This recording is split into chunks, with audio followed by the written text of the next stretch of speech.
अवैध nursing home में इलाज के दौरान महिला की मौत, दलालों और अधिकारियों ने मामलों का किया लीपापोती। बेलागंज में अवैध नर्सिंग होम का कारोबार धड़ल्ले से जारी है, जहां अनुभवहीन चिकित्सकों और मेडिकल एजेंटों के कारोबारों के बेखौफ फल फूल रहा है, जिसका खमियाजा समय समय पर गरीब और असहाय ग्रामीण को भुगतना पड़ता है। स्थानीय पुलिस प्रशासन एवं संबंधित विभाग के जिम्मेदार लोगों के युक्त मामले पर छुपा रखी है, या यूँ कहें कि उन्हें भी समय समय पर मोटा नजराना पेश कर चुप करा दिया जाता है।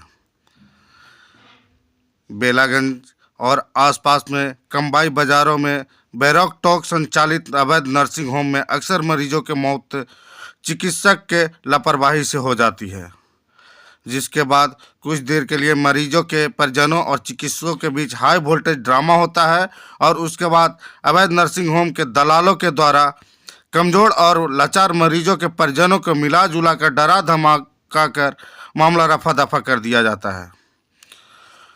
गौरतलब तो यह है कि इस तरह के मामले बेलागंज में पुलिस प्रशासन और संबंधित चिकित्सा विभाग के अधिकारियों के नाक के नीचे होता रहता है, मगर कोई भी चिकित्सक युक्त मामले पर कोई संज्ञान नहीं लेता है।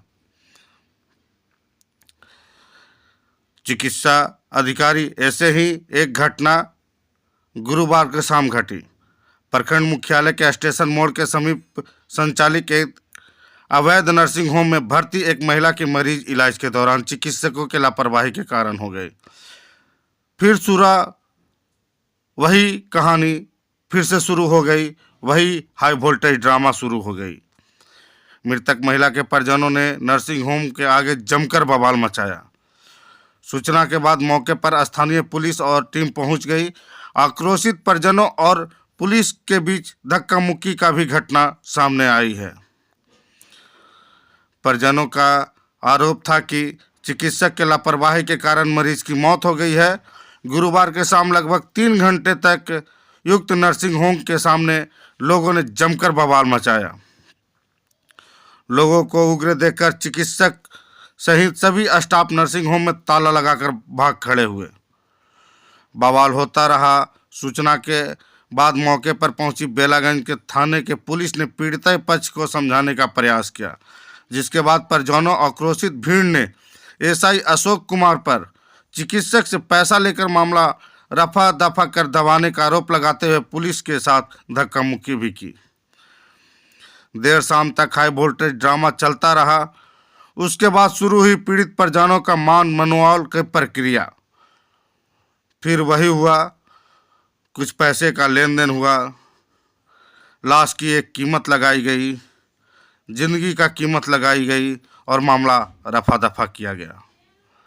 यहाँ बता दें कि गया जिला के कोंच थाना क्षेत्र के ढिबरी गांव के निवासी रामजी यादव अपनी 30 वर्षीय पत्नी प्रतिमा कुमारी को अपने ससुराल जहानाबाद के सकूराबाद थाना क्षेत्र के मुढ़ारा गांव के लोग से सलाह पर बेलागंज के स्टेशन मोड़ के समीप संचालित अवैध nursing home Shri Sai nursing home में बच्चेदानी का ऑपरेशन कराने के लिए भर्ती कराया था, जहां भर्ती होने के बाद युक्त महिला मरीज के तबीयत बिगड़ने लगा।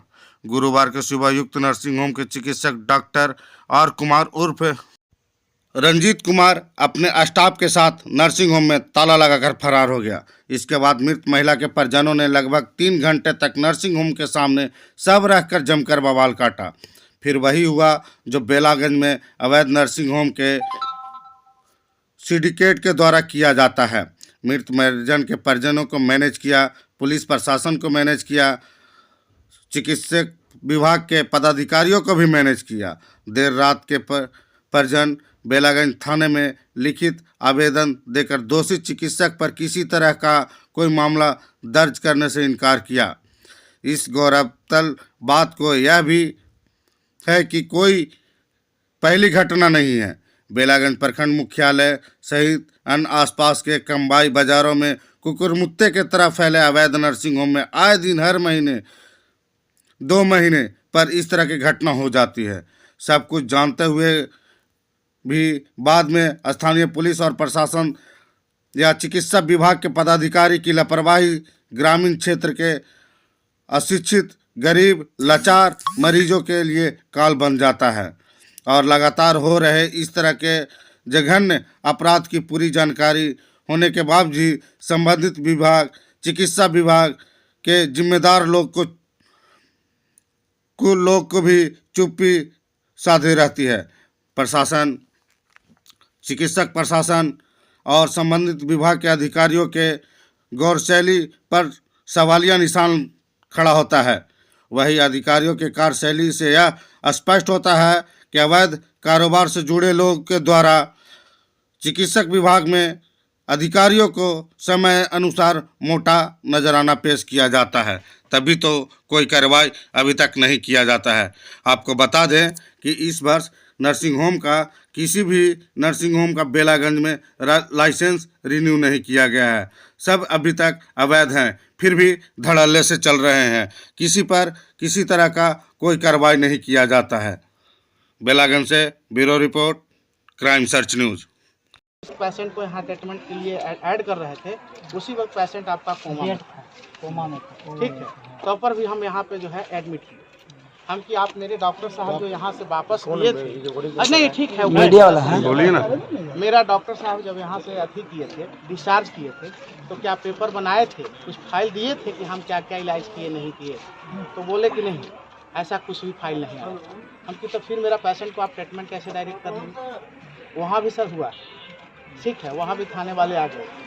फिर बातें को समझाया गया। जब डेड बॉडी हो गया सर, तो हमने यही चीज़ कहा कि आपने जो है जहाँ से ऑपरेशन हुआ है वहाँ आप लेकर के जा सकते हैं, मेरी तरफ से कोई। और ये क्या किए हैं सर कि हमारा पेशेंट को बेगर कोई इलाज का, बेगर किसी तरह का कोई जांच का सर अब मेरा पेशेंट को बचदानी निकालने। अगर इनका कोई समरी है सर तो आप मंगा के दिखाया जाए, और ये डॉक्टर साहब को सर सामने बुला के खाली दिखाए। ये बिल है भैया, सामने आ जाए सर, बस हम इतना ही कहेंगे और विशेष सर कुछ नहीं हम कहना चाहते। थाना पर चलिए नेता, आप चलिए नेताजी थाना पर चलिए। अब नियम कानून अपने अनुसार वहाँ मरीज को नियम तो वहाँ पोस्टमार्टम होगा, भैया मेरे पास आता है सर, हम वहाँ पे राय लिए, ठीक है, वो सर्टिफिकेट बना दिए डॉक्टर साहब, सर्टिफिकेट बनाएगा नहीं, वो समरी भी बनाए सर कि किसके कारण ऐसा हुआ। समरी का कोई माई बाप ही नहीं है, आप भैया सीधे समरी का कोई माई बाप किया है तो आप ही को घाटा होगा। भैया करके पोस्टमार्टम न करिए, देखिए फिर क्या होता है। पोस्टमार्टम कराएंगे, जब सर केस करेंगे तो पोस्टमार्टम तो कराएंगे ना, कराना हम पोस्टमार्टम करेंगे। जब केस करेंगे तो पोस्टमार्टम क्यों नहीं कराएंगे, पोस्टमार्टम कराएंगे। हाँ कराएंगे, भैया कीजिए तब ना, आपको कम्प्रोमाइज करने का रहेगा भाई, उसमें कर लीजिएगा। जी जी जी, सिस्टम से क्या है, सही बात है, भैया कीजिएगा तब ठीक बोल रहे हैं नेताजी, जो सिस्टम है उस सिस्टम में राइट बोल रहे हैं, इनकी बात को हम लाइक करते हैं, ऐसी बात नहीं है। पोस्टमार्टम होगी तभी सरकारी एफआईआर हो सकता है, ये हम नहीं करेंगे। बोल रहा है कि आप पोस्टमार्टम कराइए, एफआईआर कराइए, करेंगे इलीगल जो लिख के देना है, जिसके नाम से देना है दीजिए, हम लोग एफआईआर करेंगे। उसको लाइसेंस तो सिस्टम में आवे ना, 302 में टर्न अप कर जाएगा केस। जी जी, आप बिना लाइसेंस और बिना डिग्री लिए कैसे होगा। सही बात है, सही बात है, सही बात है। डिग्री दिखाएगा नहीं, बचेगा तभी उसके पास डॉक्टर की डिग्री होगी, तभी बचेगा, बेल मिलेगा। और नहीं होगा तो साले का 302 का जाएगा ही। 302 तो होना ही है सर, अब तो उससे जानते नहीं कि डॉक्टर है कि नहीं, तो हमको आप भी लोग इतना बवाल किए हैं, तो हम आए हैं नहीं जानते हैं कि डॉक्टर है कि नहीं है सर, हम भी यहाँ नहीं रहते। तो साबित करेगा साला डॉक्टर। हाँ सर, इनके पास अगर सर्टिफिकेट रहता है एमबीबीएस का तो ये बोर्ड जी नहीं हटा, ताला लगाया हुआ है कि नहीं। 4 बजे भोर में बोर्ड हटा करके सभी लोग आए हो गया, पूरी बिस्तर बांध के। पहले से किए हैं तब तो ऐसा किए, तो हम लोग अपना प्रक्रिया अपनाने दीजिए, उसके बाद जितना हम मदद करेंगे। नहीं तो ठीक है, बिना एफआईआर के आप कुछ नहीं। आप नहीं, आपका कहना सही बात है, एफआईआर तो होगा सर, इसीलिए चलिए सर बोल रहे हैं थाना चलिए, इंक्वेस्ट हमको करने दीजिए, इंक्वेस्ट करके हम। और एक चीज और सर, आपसे मेरा निवेदन है कि आपके थाने के ही कर्मी आए थे सर, रोड पे गाड़ी लगी हुई थी, ठीक है, आए, गाड़ी का सारा वीडियो बना, सबको गाली गलौज भी दिए, गाली गलौज दिए सर, और समाज में वीडियो करके गोली चलाने का काम इसके गोली मारते हैं। है बड़ा बाबू है बड़ा वो बोल रहे हैं इस पर भी रहम कर रहे करिए। हैं ना, सर को जानकारी नहीं होगा तो कैसे अगला को पूछेंगे क्या हुआ है मेरे साथ। बात से सर के पास बात तो रखना चाहिए। बिल्कुल उस पर विचार किया जाएगा। ऐसा नहीं है कि बड़ा वो आप लोग से बाहर है। कम से कम 1 घंटा इंक्वेस्ट हमको बनाने में लगेगा, फिर आप FIR देने में कितना टाइम लगेगा वो अलग मामला। तो हमको अपना काम करने दीजिए, रात का हेल्प करें। ठीक है सर, फिर वहाँ पोस्टमार्टम नहीं हो पाएगा। रात में पोस्टमार्टम नहीं होगा। पोस्टमार्टम सर बेला कराते हैं।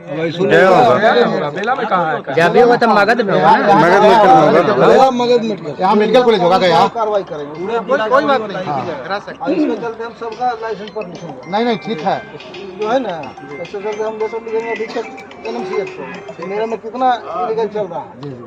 अब सारे सब कहना पड़ेगा। जरूरी है सर, जरूरी है। आप देखेंगे उनको अपना जो है सर पत्थर रोड में सब परमिट किए हुए हैं। अपने तरह से हम अपना हाथ मजबूत करके लिख देंगे। DM को भी लिख देंगे, NMCH के अधीक्षक को लिख देंगे कि भाई मेरे में सूचना मिली है कि इलीगल चल रहा है, आप आके जांच कीजिए। जांच करें या ना करें, हम अपना काम करें।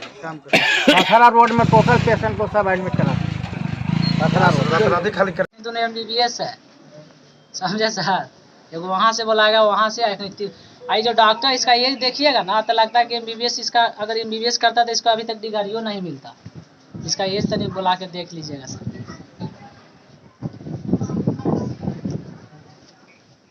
मृतक का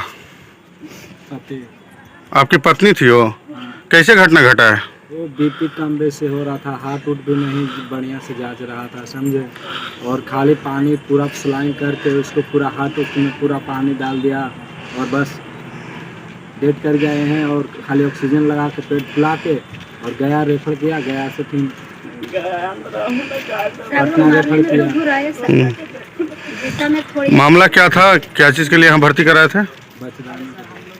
बचदानी के लिए। क्या नाम था डॉक्टर का? और कुमार। कैसे आए थे यहाँ आप, किसके थ्रू आए थे?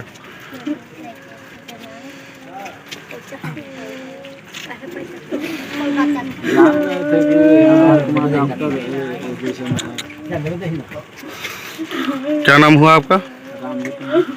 ठीक। कैसे घटना घटी है, बताइए विस्तार से। ये घटना घटे सर की BP लो हो जाता है।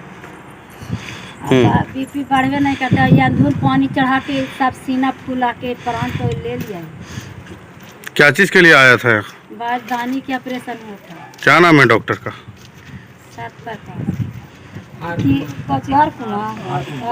आपको यहाँ, आप यहाँ कैसे आए थे? हम आए थे, भतीजी है। भतीजी आपकी है? आपका नाम क्या हुआ? रंजू देवी। चलिए ठीक। कौन है मृतक के? कैसे घटना घटा है? ऑपरेशन के बहाना करके जीवन लेने लगा। कौची के ऑपरेशन कराया हुआ है? बाल ऑपरेशन करना, न BP न कुछ न चेक करना। अच्छा, कैसे का हुआ, पूरा जानकारी दीजिए। जानकारी ये है कि मैंने की हफन चालू हो गया, समझ लो BP दब लो हो गया, पढ़े न करे। अब पूरा ऐसे हाफित रह गया, आगा बढ़िया रह गया, पेट में फूल गया। फिर जवाब दिल के मतलब ले गए, फिर गया रे फकर के मतलब पतला भारी हो कागज एको न दै थे, वैसे खाली पता भी चल जाई थे तू डॉक्टर चाहिए उड़ा दे अपने से लौट के चला इलाज पोजीशन ही कर दे सर। मैया के दम ऐसे मुंह दिया चोइता था। क्या नाम हुआ आपका? नाम बोल धनती दे। हाँ जैसे जैसे आरती हो जाए। क्या नाम हुआ आपका? धनती दे। मृतक के कौन है आप? बेटा के हम सास। अच्छा, मृतक के सास हैं आप? आपकी पुतौह थी वो? हाँ पुतौह। ठीक।